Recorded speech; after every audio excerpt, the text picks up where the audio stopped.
কে? আমি রামিসা।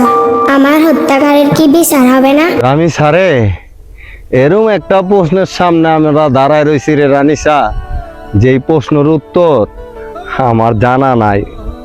আমি তোর এই কঠিন প্রশ্নের উত্তর কেমবে দিমু রানিসা?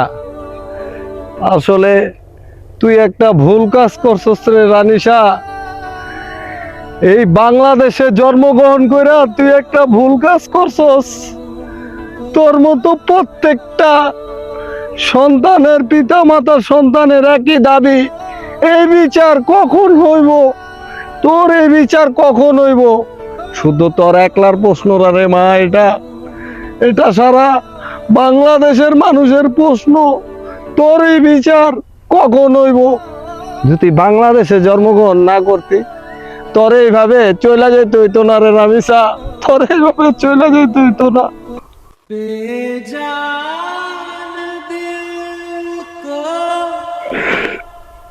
আমরা এরকম একটা দেশে জন্মগ্রহণ করছি রে রামিসা, যেই দেশে অপরাধী নিজের মুখে স্বীকার যায়, তারপরও তার কোনো বিচার হয় না।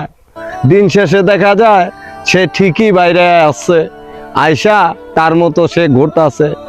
তোর মতো তুই শুধু একা না রে রামিসা, এই দেশে অনেক রামিসার এরকম হাজারি আছে অনেক জায়গার, তারা ঠিক মতো তাদের বিচার পায় নাই। সে দুঃখজনক বিষয় কি রামিসা, ইতিহাসে এরকম অনেক দেখছি, সবকিছু প্রমাণ থাকার পরও তাদের কোনো বিচার হয় নাই, দিন শেষে তারা ঠিকই বাইরে পড়ছে। রামিসা, তোর যে তুই আমাকে প্রশ্নটা করলি, এই প্রশ্নটা আসলে রামিসা আমারও, কারণ আমিও চাই তোর হত্যাকারীর বিচার হোক এবং সঠিক বিচারটা হোক। ঠিক আছে রামিসা, আমাদের মতো গরিব মানুষের বিচার আমরা আসলে এই বাংলাদেশে সবসময় পাই না, কারণ আমাদের তো মামু খালু নাই, আমাদের বড় বড় লোকজন নাই, সেজন্য আমরা বিচারও পাই না।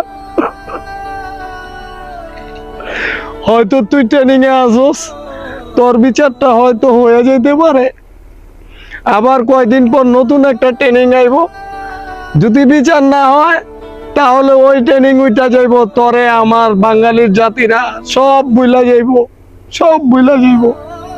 আসলে কি জানো, দিন শেষে এই গরিব গোপাশে কেউই থাকে না রে, কেউই থাকে না।